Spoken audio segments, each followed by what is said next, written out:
ឯកសារចេញផ្សាយដោយវិទ្យាស្ថានភាសាជាតិនៃរាជបណ្ឌិតសភាកម្ពុជាបានបញ្ជាក់ថាសម្ដេចព្រះសង្ឃរាជជួនណាតបានប្រសូតនៅថ្ងៃអង្គារ11រោចខែផលគុណឆ្នាំវកឆស័កពុទ្ធសករាជ2427ត្រូវនឹងថ្ងៃទី11ខែមីនាគ្រិស្តសករាជ1883ព្រះអង្គមានស្រុកកំណើតនៅភូមិកំរៀងសង្កាត់រកាកោះស្រុកគងពិសីខេត្តកំពង់ស្ពឺ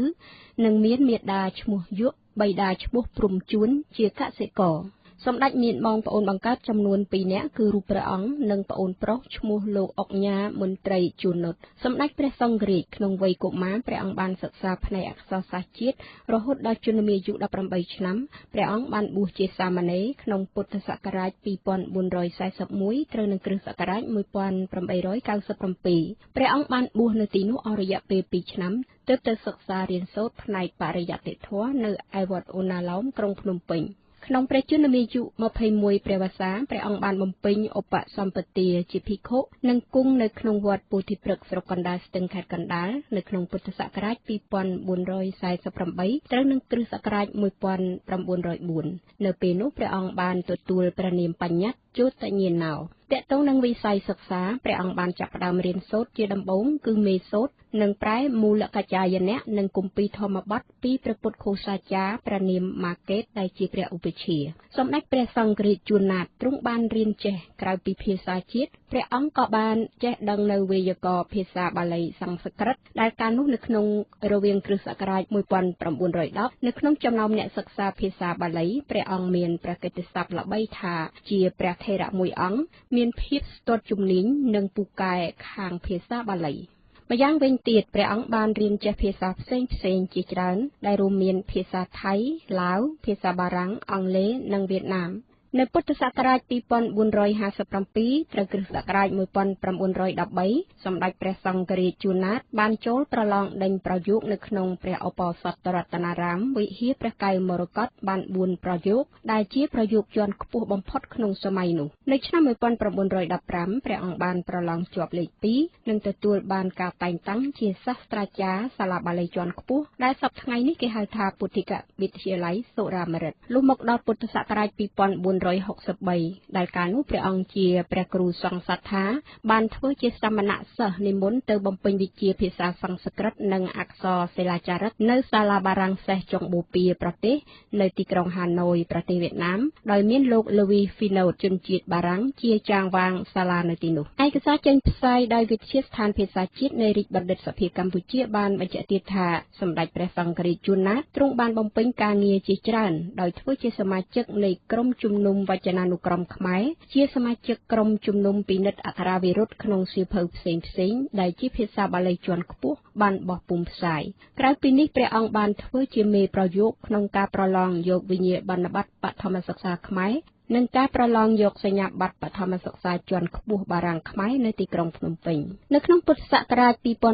2471ព្រះអង្គបានទទួលការតែងតាំងជាសមាជិកជំនុំផ្ដាច់ឆ្នាំសម្រាប់បណ្ណាល័យកម្ពុជាដែលសប្តាហ៍ថ្ងៃហៅថាវិទ្យាស្ថានពុទ្ធសាសនបណ្ឌិតព្រះអង្គក៏បានធ្វើជាចាងវាងរងសាលាបាលីជាន់ខ្ពស់និងជាសមាជិកជំនួយនៃក្រុមជំនុំព្រះត្រៃបិដកបន្ទាប់មកព្រះអង្គក៏ជាសមាជិកក្រុមជំនុំខាងការស្រាវជ្រាវជ្រើសរើសរកពាក្យពេចន៍ក្នុងផ្ទៃរឿងរបស់កវីនិពន្ធខ្មែរបុរាណដើម្បីប្រមូលបញ្ជូនពាក្យទាំងនោះទៅក្នុងវចនានុក្រមខ្មែរនៅក្នុងឯកសារដដែលបានបញ្ជាក់ថានៅក្នុងពុទ្ធសករាជ2478គ្រិស្តសករាជ1935ព្រះអង្គបានធ្វើជាសាស្ត្រាចារ្យបង្រៀនភាសាបាលីសំស្ក្រឹតខ្មែរនិងឡាវប្រចាំថ្នាក់ទីបំផុតនៃមធ្យមសិក្សានៅវិទ្យាល័យព្រះស៊ីសុវត្ថិក្រុងភ្នំពេញហើយទ្រង់ក៏បានទទួលតំណែងជាព្រះចៅអធិការវត្តអូណាឡោមនិងជាធិបតីនៃថេរសភាគឺក្រុមជំនុំជាន់ខ្ពស់របស់ព្រះសង្ឃព្រះអង្គក៏បានទទួលតួនាទីជាអនុប្រធានគណៈកម្មការវប្បធម៌ផ្នែកអក្សរក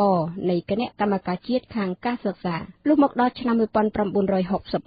ង់បានធ្វើជាប្រធាននៃការសម្ភាសន៍អក្សរសាស្ត្រផ្សាយតាមវិទ្យុជាតិនៅរៀងរាល់ថ្ងៃសុក្រហើយព្រះអង្គក៏បានធ្វើជាប្រធានគណៈកម្មការពិនិត្យអត្ថបទផ្សាយផ្នែកប្រវត្តិសាស្ត្រខ្មែរនិងជាប្រធានគណៈកម្មការពិនិត្យនិងកំណត់អំពីន័យរបស់ទង់ជាតិខ្មែរ តកតងនឹងការបំពេញការងារនៅក្រៅប្រទេសវិញសម្ដេចព្រះសង្ឃរាជជួនណាតព្រះអង្គបានដឹកនាំគណៈប្រតិភូទៅទស្សនានៅវត្តខ្មែរកម្ពុជាក្រោមនិងទៅកាន់ប្រទេសឡាវដើម្បីប្រជុំប្រឹក្សាកិច្ចការនៃពុទ្ធសាសនបណ្ឌិតនៅទីនោះនៅឆ្នាំ1943ព្រះអង្គក៏បានទទួលតួនាទីជាសមាជិកឆ្លើយឆ្លងសាលាបារាំងនៅចុងបូព៌ាប្រទេសហើយព្រះអង្គក៏បានដឹកនាំប្រតិភូទៅកាន់ប្រទេសស្រីលង្កាភូមាដើម្បីធ្វើឆដ្ឋសង្គាយនានៅទីនោះនៅមានបេសកកម្មក្រៅប្រទេសជាច្រើនទៀតដែលសម្ដេចព្រះសង្ឃរាជជួនណាតទ្រង់បានបំពេញការងារលុះមកដល់ពុទ្ធសករាជ2507គ្រិស្តសករាជ1963ព្រះអង្គបានទទួលព្រះឋានៈជាសម្ដេចព្រះសង្ឃរាជថ្នាក់ទី1ពីសម្ដេចព្រះនរោត្តមសីហនុព្រះប្រមុខរដ្ឋនៃប្រទេសកម្ពុជានាកាលនោះបន្ទាប់មកនៅឆ្នាំ1967ព្រះអង្គបានទទួលសញ្ញាបត្របណ្ឌិតអក្សរសាស្ត្រពេញលក្ខណៈពីសម្ដេចព្រះប្រមុខរដ្ឋក្នុងនាមមហាវិទ្យាល័យអក្សរសាស្ត្រនិងមនុស្សសាស្ត្រនៃភូមិន្ទសាកលវិទ្យាល័យ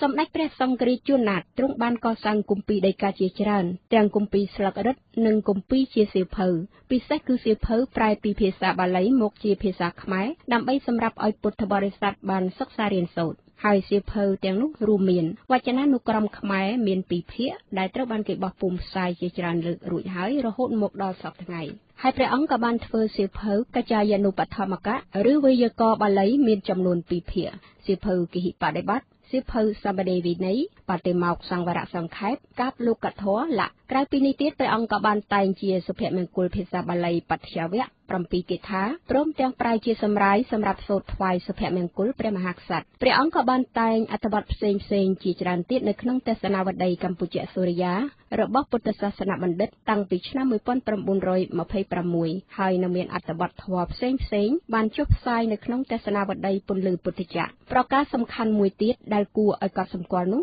សម្ដេចព្រះសង្ឃរាជជួនណាតព្រះអង្គបាននិពន្ធនៅទំនុកច្រៀងបទនគររាជសម្រាប់ភ្លេងជាតិខ្មែរឬបទគោរពទង់ជាតិដែលបានបន្សល់ទុករហូតមកដល់សព្វថ្ងៃនេះព្រះអង្គក៏បានតែងនិពន្ធនៅទំនុកបទសារភ័ញ្ញឬធម៌សូត្រជាបទជាដើមនៅរាល់ស្នាព្រះហស្ថទាំងឡាយរបស់ព្រះអង្គទាំងផ្នែកអក្សរសាស្ត្រជាតិនិងទាំងផ្នែកធម៌ក្តីដោយបានបញ្ជាក់មកនេះរហូតមកដល់សព្វថ្ងៃស្នាព្រះហស្ថទាំងនោះនៅតែមានការចាប់អារម្មណ៍ដក់ជាប់ព្រមទាំងមានការកោតសរសើរយ៉ាងក្រៃលែងពីសំណាក់ពុទ្ធបរិស័ទប្រជាពលរដ្ឋកូនចៅខ្មែរពីមួយជំនាន់ទៅមួយជំនាន់ដោយហេតុឃើញថាស្នាព្រះហស្ថរបស់ព្រះអង្គមានសារៈសំខាន់និងមានប្រយោជន៍ក្នុងការជួយដល់ការសិក្សារបស់គេទាំងផ្លូវលោកនិងផ្លូវធម៌នៅក្នុងចំណោមប្រជាពលរដ្ឋដែលចាប់អារម្មណ៍ពីបញ្ហានេះលោកព្រាបច័ន្ទមារាសាស្ត្រាចារ្យផ្នែកអរិយធម៌ខ្មែរនៃសាកលវិទ្យាល័យភូមិន្ទវិចិត្រសិល្បៈនៅរាជធានីភ្នំពេញបានមានប្រសាសន៍ថាស្នាដៃសំខាន់ជាច្រើនរបស់សម្ដេចព្រះសង្ឃរាជជួនណាតក្នុងនោះមានវចនានុក្រមខ្មែរជាដើមគឺបានជួយឲ្យកូនចៅខ្មែរសិក្សាស្វែងយល់អំពីការប្រើអក្ខរាវិរុទ្ធឲ្យបានត្រឹមត្រូវបើពីមុនហ្នឹងការសរសេរ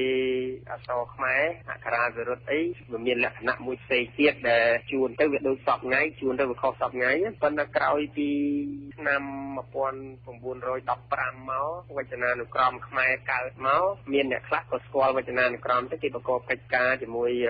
វចនានុក្រមតែសរសេរអក្ខរាវិរុទ្ធគេខំផ្ទៀងផ្ទាត់ជាមួយរហូតមកដល់សម្ដេចព្រះសង្ឃរាជជួនណាតលោកជួយកែជួយសម្ពើថែមថយអីនាយអាយក្នុងទសវត្សរ៍60ជាពិសេសដល់ឆ្នេះទៅមកដល់សប្តាហ៍ថ្ងៃនេះការបោះពុម្ពផ្សាយវចនានុក្រមខ្មែរនឹងគ្រាទី5ហើយមកដល់ចុងទសវត្សរ៍60នឹងមានប្រសាសន៍ស្រដៀងគ្នានេះដែរលោកសូវណ្ណាប្រធានមជ្ឈមណ្ឌលស្រាវជ្រាវផ្នែកអប់រំបានឲ្យដឹងថាតាមរយៈស្នាព្រះហស្ថទាំងឡាយរបស់ព្រះអង្គដែលរួមមានវចនានុក្រមខ្មែរជាដើមនោះគេអាចចាត់ទុកថាសម្ដេចព្រះសង្ឃរាជជួនណាតព្រះអង្គពិតជាអ្នកប្រាជ្ញខ្មែរមួយរូបដ៏ល្បីល្បាញនៅក្នុងវិស័យអក្សរសាស្ត្រជាតិគ្រប់ជំនាន់សម្ដេចសង្ឃជួនណាតគឺលោកបានបង្កើតនៅពាក្យពេចន៍ផ្សេងសម្រាប់ឲ្យកូនខ្មែរយើងប្រើប្រាស់ហើយនឹងលោកមានកម្មវិធីជាច្រើនដែលទៅផ្សព្វផ្សាយអំពីអរិយធម៌និងពាក្យពេចន៍របស់ខ្មែរហ្នឹងនៅក្រៅប្រទេសផងដែរតែធ្វើឲ្យសកលលោកហ្នឹងគេបានស្គាល់ពីប្រទេសខ្មែរជាតាមរយៈសម្ដេចព្រះសង្ឃជួនណាតនេះ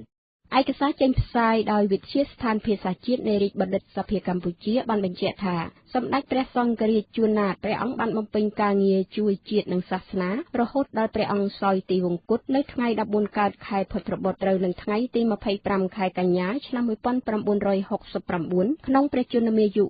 86ព្រះវស្សានៅក្នុងវត្តអូណាឡោមរាជធានីភ្នំពេញការចូលប្រតិវង្គតរបស់ព្រះអង្គរហូតមកដល់ពេលនេះបានគម្រប់ទី